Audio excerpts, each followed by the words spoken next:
We are doing lesson number 4 in the quarterly, the book of Job, and the title this week is God and Human Suffering.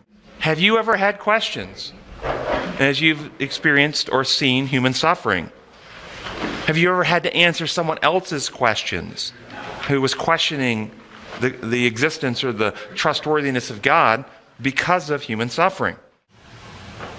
What do you say to the critic who raises these questions to you? Do you have an answer that is compelling? Or do you give the answer Martin Luther, the great reformer, would have given? This is Martin Luther. This is the highest degree of faith, to believe him God, merciful, when he saves so few and damns so many. And to believe him righteous when by his own will he makes us necessarily damnable, so that he seems, according to Erasmus, to delight in the torments of the wretched and to be worthy of hatred rather than love.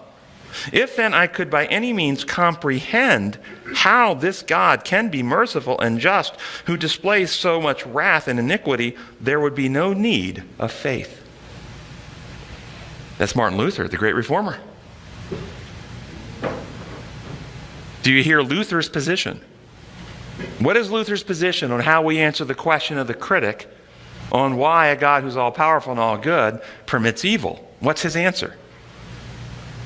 Just believe without thinking. That's Luther's answer. We just take that on faith. If we could understand it, then we wouldn't need faith. And so we're required to believe that God is good in the face of the evidence that he's evil. And that's a measure of faith. This is Luther's position. Do you know that Luther's position is held by a majority of Christians today? Or at least many? And many that hold to a certain theological perspective love this idea. Faith is believing when you know it ain't so.